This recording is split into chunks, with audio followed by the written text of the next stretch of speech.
We're getting set for a new edition of the Battle of Ontario. Hey everyone, welcome into a special edition of Off the Post. Rob Wong joined alongside by Bruce Garrioch and Steve Simmons. And guys, it's been quite a long time since we've seen Toronto and Ottawa square off in the Stanley Cup playoffs. Coming up, I guess, here on 21 years it's been since we've last seen these two teams battle. And the early 2000s, for a lot of people like myself, that I don't want to age you guys, but I was in my later teens when those games were going on. So definitely some formative years, and definitely formed the way I view hockey today. But you guys, of course, were much more into it, covering those games on a day-to-day basis. We'll start with you, Bruce. What do you remember about those early 2000s Battle of Ontario games?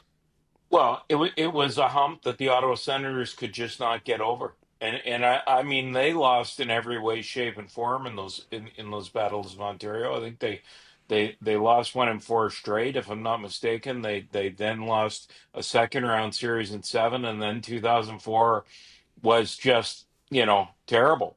Patrick Lalime in Game Seven at the then Air Canada Center, and I think what I remember most about it, you guys, is Pat Quinn completely pushing every button to get his team over the top, and quite frankly, out coaching Jacques Martin in every way, shape, and form. And just when it seemed like the Ottawa Senators were about to get over the top, I don't remember what year it was, Steve. It might have been the 2002 series when Ottawa got up 3-0 or something in Game Six, leading the series 3-2. Um, Ricard Pearson hits Ty Domi, and he bleeds for the first time in his life. They get a 5-minute major, and the Leafs score a load of playoff goals and go on to win the game, and then win the series in seven. And I remember Daniel Alfredson saying, "If Ty Domi doesn't bleed, we probably win this series." Ottawa fans, guys, even accused him of keeping ketchup packs in his helmet.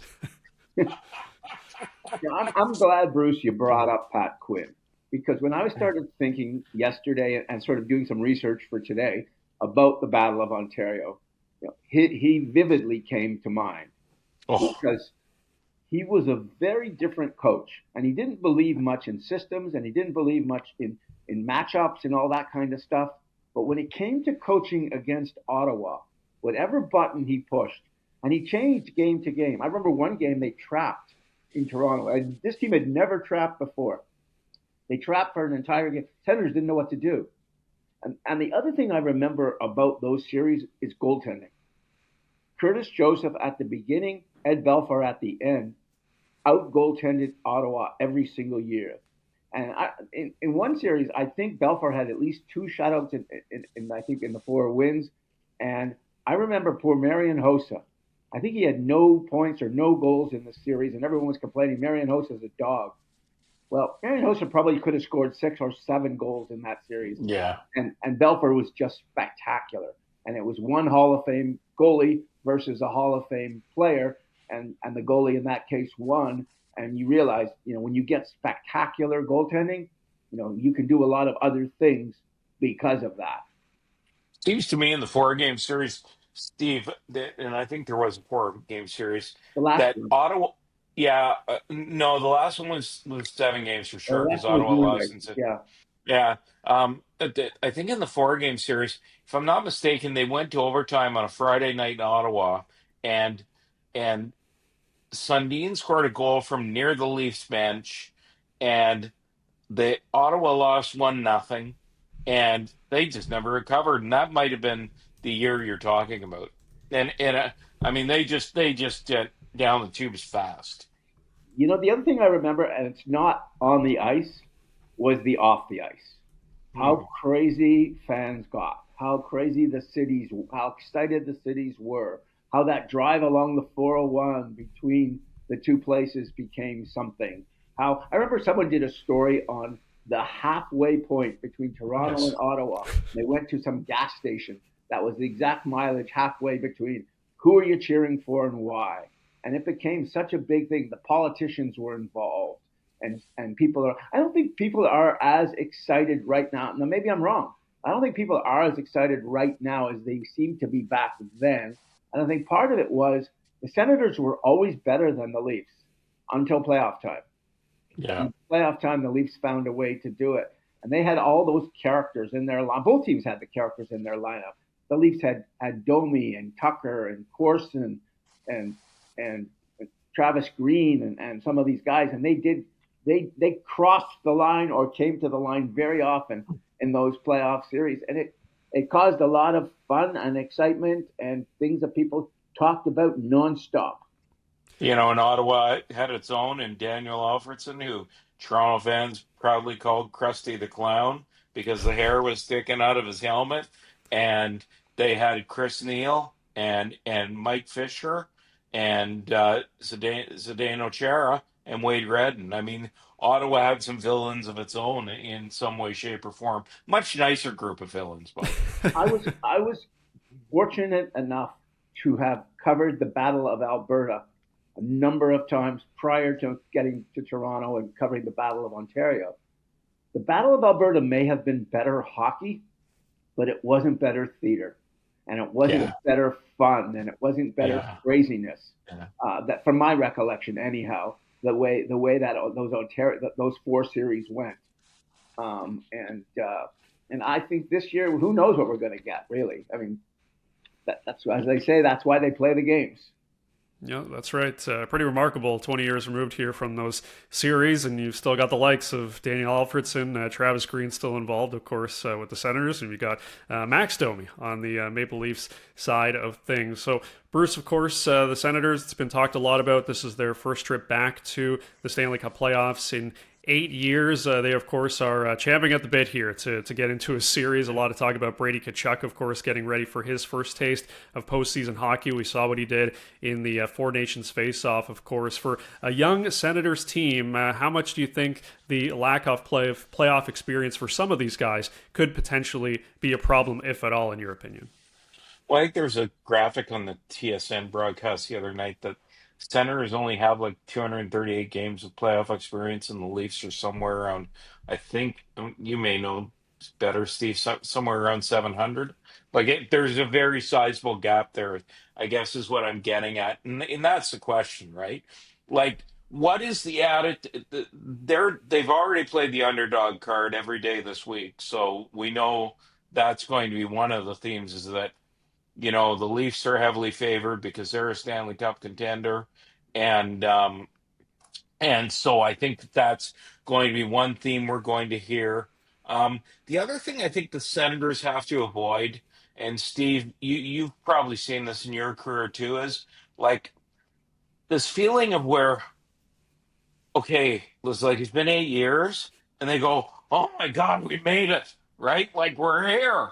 Isn't this great? We're here. We're in the playoffs, and they have to have a very business. This core group, when you speak of Brady Tkachuk and Thomas Chabot and Jake Sanderson and and Drake Batherson and Ridley Gregg and Shane Pinto and all these guys, Tim Stutz, pardon me, can't forget him.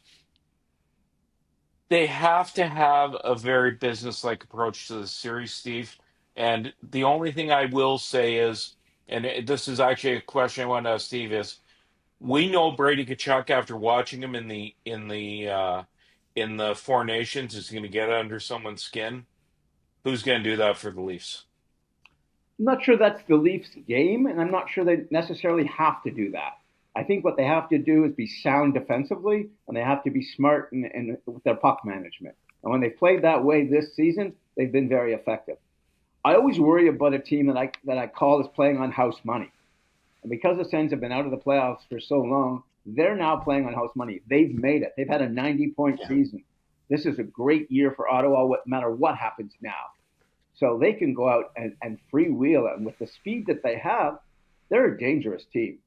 Everybody I talked to the Panthers coach, Paul Maurice, and I talked to John Cooper a few weeks ago. Everybody said, I don't want to play Ottawa. They were actually saying that. And the Leafs were in the same position. They wanted to finish first, but I'm not sure they wanted. I don't think anyone wanted to play this team who's never been there because there's no history and you don't know what you're getting. and they do have all that speed and they do have all that talent. But here's what they don't have. They don't have an Austin Matthews. They don't have a Marner. They don't have a Nylander. They don't have that level of offensive player. And those are the guys who have let the Leafs down year after year after year. Will this finally be the year they don't let the Leafs down? That they, Well, it's it's nine. This is 9 years in a row they've been in the playoffs. This group, they got there early. They got there as rookies. and it just to chime in for a second, it's interesting you say that because one of the things the Senators have struggled with mightily, Steve, is 5-on-5 scoring, and if those guys, Austin Matthews and Nylander and Marner, and some nights I think Nylander's the best of that bunch. If they do their job of 5-on-5, then Ottawa's going to be in trouble. I think it's going to be a long series. I think we're talking about probably 6 games, Yeah. and I think that they're going to be close games. I think this Leafs team is better prepared to win tight hockey games than they have been in the past. And never mind. And what's hurt them in the past is they haven't scored in the playoffs. If you look at the games they've been eliminated, they're always 2-1, 3-1. They're never eliminated 4-3 or 5-4. They don't lose those kind of games. They can't play that hockey anymore and succeed. They have to win the 2-1 games and not lose them in overtime like they did Game 7 in Boston. Well, I'm not going to say it's going to play out the same way, but sort of similar parallels to that Maple Leafs team that first got back to the playoffs with the rookie Marner, Matthews, and Nylander, Steve, where they took on a veteran Washington Capitals team. They ultimately fell short, but did maybe put some fear into the Capitals at one point in that series and a lot of these tight games. But as you said, 9 years removed from that here. Craig Berube, his impact on the Maple Leafs has been written and talked about quite a lot this season about how maybe this Leafs team is better prepared for quote-unquote playoff hockey. Is that something you're buying into heading into this series? Well, when I spoke to Craig Berube, sat down for like an hour-long interview before the season, he said, I'm only going to be judged on one thing, and that's what we do in the playoffs. But I don't want to talk about the playoffs between now and the playoffs. We're going to build something. We're going to try and build an identity, who we are, what we should be, what we can be, and work from there. And I think where this Leaf team is probably different from other Leaf teams is that what Berube has pushed has essentially been bought by most of the players.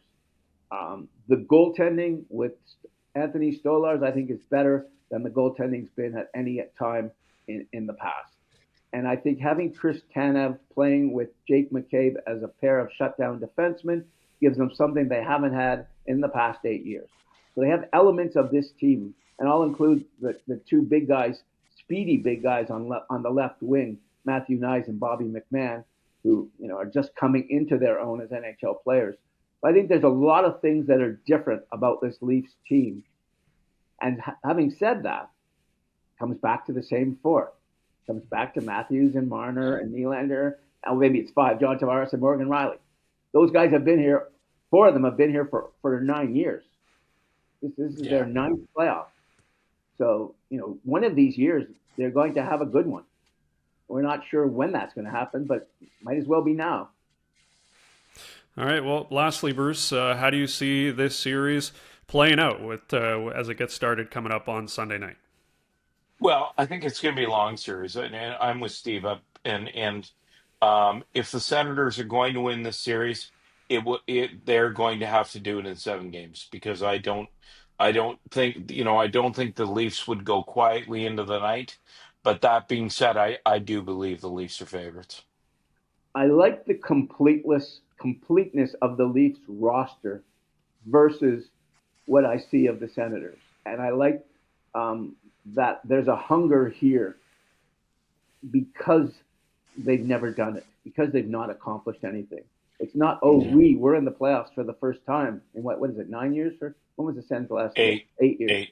We're in the playoffs. And it's like we've lost eight years in a row, rather badly most years. In a lot of those years, they lost terrible series to Montreal and Columbus and one of the Tampa series, and the Florida series. So they've been, overmanned at times. It's time now for them to say, this is who we are, and we have arrived. And this is their first place finish in a division in over 20 years. And it's only their second first place finish since they won the Cup in 1967, which tells you how often, Toronto finishes first at anything. And so they have to be feeling good about themselves. They shut out Buffalo last night. They shut out, I forget, Montreal on the weekend. They almost shut out Carolina. Like they're peaking of sorts going into the playoffs, which is a good thing to be doing. Well, it's two teams playing well heading into the Stanley Cup playoffs. Can't wait to see how it all shakes out. As always, leave your thoughts in the comments section below. For Bruce Garrioch, Steve Simmons, I'm Rob Wong. Thanks for watching, and we'll talk to you next time.